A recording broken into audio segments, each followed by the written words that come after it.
Hello, welcome to this Germany Paper 3 Section B Skills Masterclass with me, Mr. Rees. For the Germany paper, you'll have a range of questions. Question 1 is just source inference, and then you have an explain why question.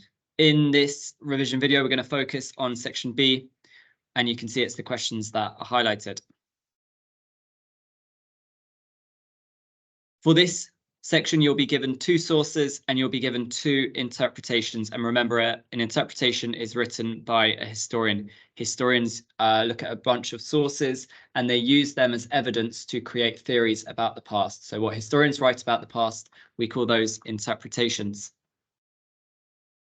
So in terms of what historians do and how they use sources, historians come up with questions about the past, and we call these questions inquiries. So this is what they're trying to specifically find out about the past. They have to use sources from the period in question in order to answer these questions.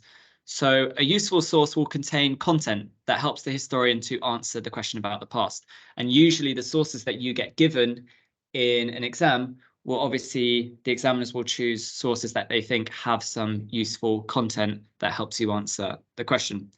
But historians also need to consider the provenance of a source. This is to assess in what ways the content might be useful or limited. Provenance literally means where something comes from. The source's provenance is usually given to you in an exam, and it's usually in a little box or just next to the source. So when you're thinking about provenance, you need to think, okay, what's the nature of it? What type of source is it? Is it a cartoon? Is it a newspaper article? Is it a painting? Is it a photograph, etc.? The origin is who or what produced it. So usually thinking, well, what perspective are we getting? Is it giving a British perspective? Is it giving a French perspective? Is it giving a German perspective? We're trying to think, is there a particular angle? And that will link very closely to the purpose. So why was the source produced in the first place? Was it to entertain people? Was it to as propaganda? Was it to inform people? And clearly, sometimes sources might actually be deliberately designed to misinform people. Some sources might be more or less reliable than others. It's important to note that you might actually get a really biased source, but that's actually quite useful because it gives us someone's perspective. So don't automatically think a biased source is necessarily bad. It can be very useful. And obviously, historians will use these sources and they will build their own interpretations or theories about the past based on them. So key thing is historians are reliant on using sources. That's how they do their work. So in the exam, you'll get given 2 sources and you need to say how useful they are for a certain inquiry. And this question can sometimes be referred to as the source utility usefulness question. So let's look at this example here. How useful are these sources for an inquiry into Hitler's consolidation of power by August 1934? And they say, obviously, use sources B and C. So clearly you need to write about both sources. So these are the steps that you're going to take. You're first of all going to look at the inquiry, the question that you're focusing on. And first we will annotate your own knowledge. Then you're actually going to look at the source's content and think, what do you learn? And you'll annotate it on the exam paper. Then you also need to look at the provenance and you'll also annotate some key things about this. And remember, this is the source utility question that uses EOCJ, inference, own knowledge, provenance, and judgment. And I'll just give you a few moments to read what each of those are. So Hitler's consolidation of power, you need to then think, before you start looking at the sources, what's your own knowledge about this? And so you could think, oh yeah, this is all about when Hitler used the Reichstag fire to pass a state of emergency to arrest loads of communists. You could also talk about how he passed the Enabling Act, which gave him the right to pass laws in the Reichstag for 4 years without the support of other political parties in the Reichstag, how he banned political parties and trade unions, and then also how he got rid of the threat within the Nazi party, like the SA, using the Night of the Long Knives. Also when Hindenburg dies, and he uses this as an opportunity to take the role of president and combine it with his role as chancellor, and he becomes known as the Führer. There's also that time when he gets the army on side and he gets them to swear an oath of loyalty. And remember, that was the army were prepared to do that because they were actually quite happy that Hitler had reduced the role of the SA, because remember, lots of members of the German army didn't like the SA. So then you actually look at the sources and you think, okay, well, what did they suggest about the reasons why Hitler was able to increase his power after becoming chancellor? So looking at source B, this is all about the Reichstag fire. So this source suggests that the Reichstag fire was taken really seriously by Nazi officials. It suggests that it was a really important event for Hitler, and Hitler was angry as a result. It suggests that Hitler wanted to treat enemies such as communists harshly as a result of the Reichstag fire, and that Hitler was even saying that he would use the death penalty for people who he thinks are behind the Reichstag fire. But also he's going to use it as an excuse to arrest people, including social democrats who were not communists, but he's also saying that they should be caught up in this as well. So source C, this is all about the Night of the Long Knives. So clearly in this picture, we can see that Hitler's used the Night of the Long Knives to make the SA scared of him, and obviously they're all holding up their hands and they look pretty scared. They don't have any weapons. In this picture, Hitler has a gun in his hand and is pictured next to a Viking-like figure with a spear showing violence. And obviously the Vikings were associated with a fair amount of violence. So clearly Hitler is being presented as violent, and clearly it looks like the gun is smoking as well. So Hitler has used violence, and there's also someone who appears to be dead on the floor, and the SA look really scared of him. So this suggests that the Night of the Long Knives made the SA scared of him. So that would be your inferences that you could make. Then you need to look at the provenance. So this is, remember, who, what, where, why, when, where, all the stuff about where the source is from. So in terms of source B, it's produced by a guy called Rudolf Diels. He was a key figure in the Nazi party. So, and because he's head of the police, he probably was there just after the Reichstag fire.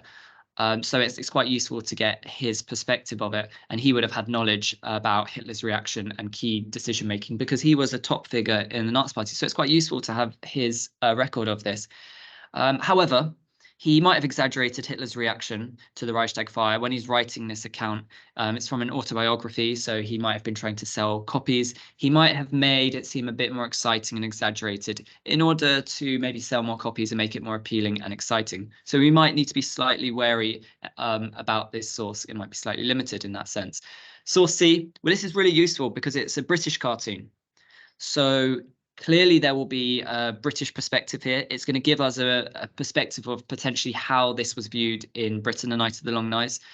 And it also shows us that the British maybe saw this as violent and brutal. But it's a cartoon. So we know cartoons are usually designed to entertain, so it might exaggerate the violence and how scared the SA were of Hitler. So we might, in terms of the content, this might be slightly exaggerated. We know that cartoons are usually prone to exaggeration. So this is how, remember for this, you're just going to write two extended paragraphs, one for source B and the other for source C. This would be for source B. This is an example that follows the E op J very clearly. So in order to do the inference, this is what you could write. The source is useful because it suggests that the Reichstag fire was taken seriously by Nazi officials, as many leading Nazi officials were there after the fire. It is also useful as it suggests that Hitler reacted very angrily and wanted to get revenge on communists by using the death penalty and arresting communists. It also suggests that Hitler also wanted to target and arrest rival parties such as Social Democrats as a result of the Reichstag fire. So I've made three inferences there. So now we need to think, do we have own knowledge that suggests that the Reichstag fire was used by the Nazi parties? And actually, I think we do have lots of own knowledge that does support this. So this is what we could write. This is the blue bit. Own knowledge. This is supported by the fact that, and that's a sentence starter you can use for lots of these. This is supported by the fact that, or not supported by the fact that. This is supported by the fact that Hitler blamed the Reichstag fire on a communist following the discovery of a communist called Marinus van der Lubbe near the Reichstag fire with matches. Furthermore, Hitler ordered the arrest of communists following the fire, and 4,000 were arrested that same day. So look, we're bringing in own knowledge to support what we've read in the source. Now we need to talk about the provenance. In terms of provenance, the source is useful as it was written by Rudolf Diels, who was a key figure in the Nazi party. It was highly likely that he would have been there after the Reichstag fires. He was head of the police. This is useful as it gives us the perspective of important Nazi officials. However, it's slightly limited as Diels might have exaggerated his account of the events to make his story more exciting and appealing. And then overall, we're going to just say how useful we think it is. Overall, the source is very useful as it reveals how the Nazi party used the Reichstag fire to target communists, but might be slightly limited and exaggerated Hitler's reaction. And obviously you would then do the same for the second source, but I haven't done that here. Okay, then you need to look at the interpretation. So this is what historians think about Hitler's increasing power after by August 1934. So the first thing you need to do is say what the difference is between the two interpretations. So first of all, you simply read each interpretation and you annotate what its main argument is. And at this stage as well, you're going to highlight a killer quote, a really good quote that you think really summarizes what this historian is arguing. And if you really need to, it might be that you've broken up a quote, so it could be in two sections, but you could also just embed a short quote.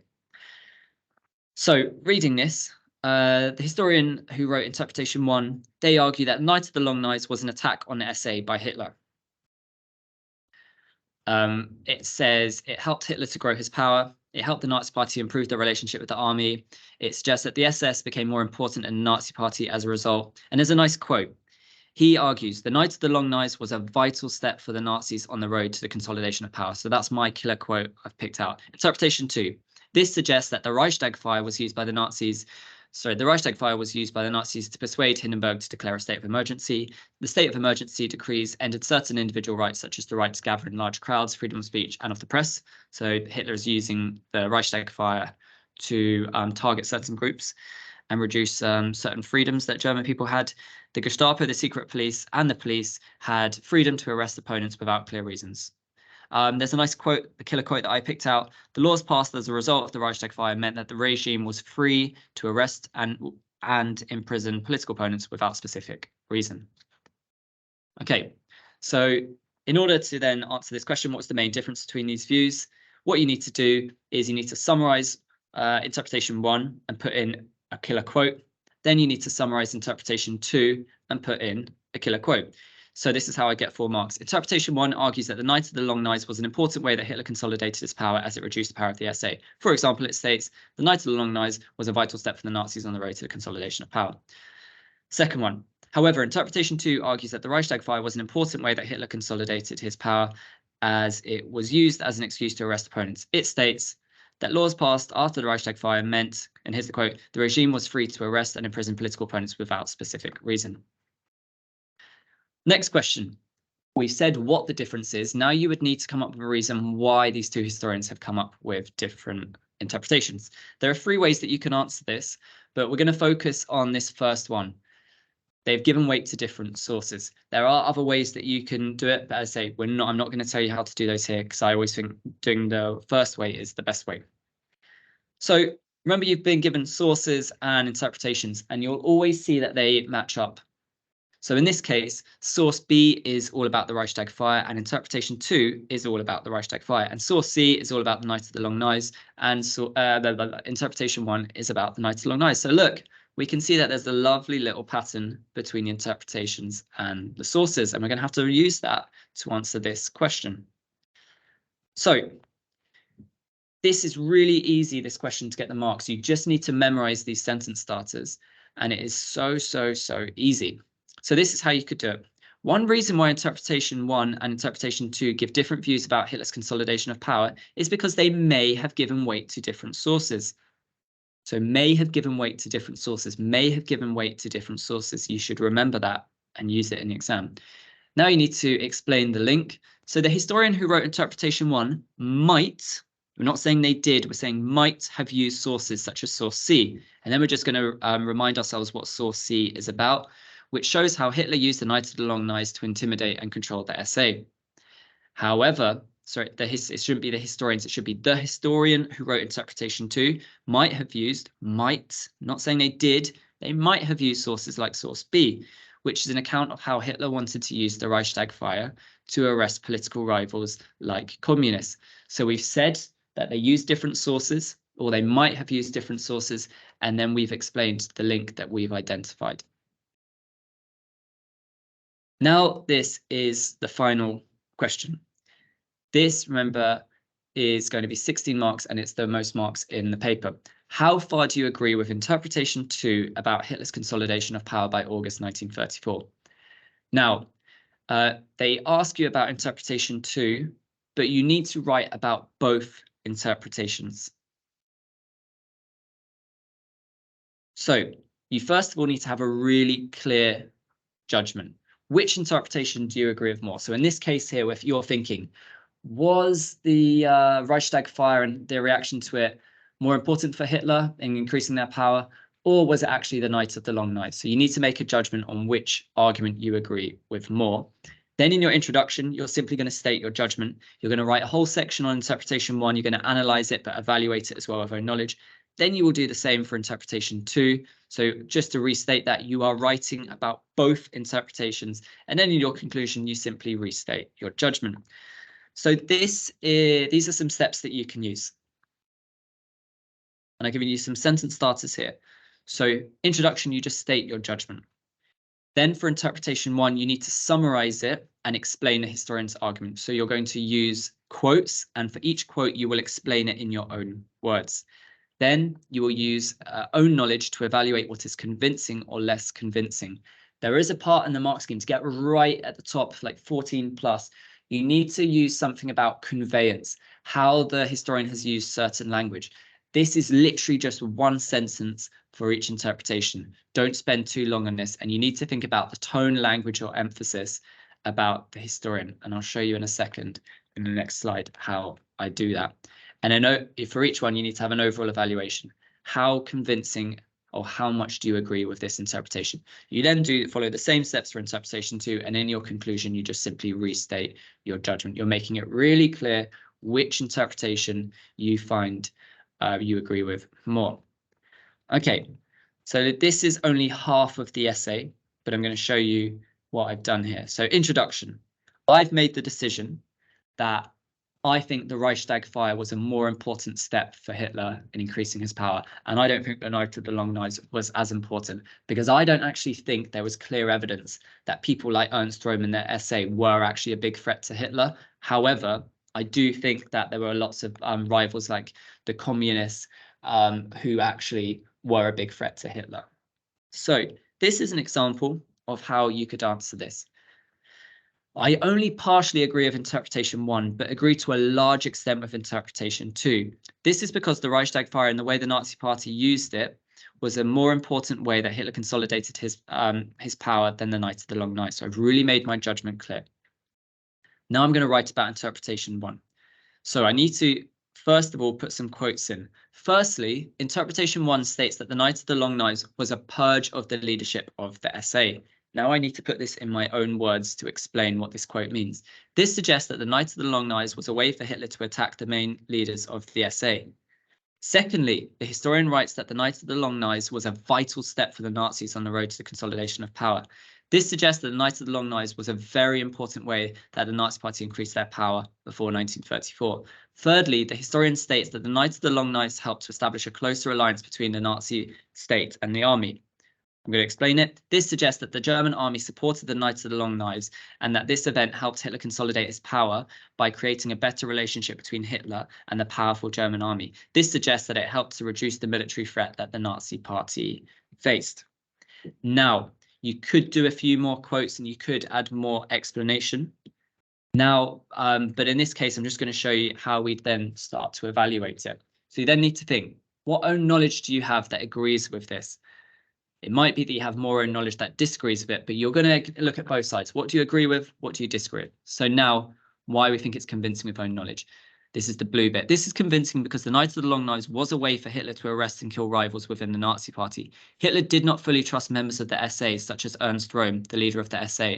The SA had weapons and had military training. Many of them were ex-soldiers, so they were a threat to Hitler.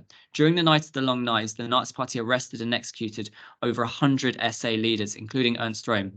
This was important for Hitler as it reduced the threat of rivals within the Nazi Party, and it also improved Hitler's relationship with the army, as many soldiers disliked the SA and were therefore happy when Hitler attacked it. But then I'm going to say, well, I don't think this argument is fully convincing, and I'm going to argue here that actually the Knights of the Long Knives was not super important, was not the most important thing that Hitler did. However, this is less convincing as there was no actual evidence that the SA were really a threat. Hitler claimed Rome was plotting against him as an excuse to attack the SA, but this might not have been the case. And then I need to say something about the language. The historian uses language such as vital and dominance to convey how important the Knights of the Long Knives was to the Nazi Party's consolidation of power. So simple sentence there. And now I'm going to say my overall judgment. Overall, interpretation 1 is only partially convincing as it places too much emphasis on the role of the Knights of the Long Knives to reduce the threat of the SA, but it overstates the threat that Hitler faced from the SA. Now I'm going to write a whole section on why I think that what the historians argued about the Reichstag fire. I'm going to put in quotes, I'm going to explain the quotes, and I'm going to, with own knowledge, say why I think it's really convincing that the Reichstag fire was so important. And I'm going to make it clear that I know that the Reichstag fire was used as a way to introduce emergency laws, which Hitler exploited to arrest 4,000 communists. I'm going to really show off that and explain why I think the Reichstag fire was so important. Then in my conclusion, I'm just going to make it really clear that I only partially agree with interpretation 1, but I very much agree with interpretation 2. I hope you found this useful. If you have any questions, come and find us. If you're about to sit an exam, best of luck, and thank you for listening and watching.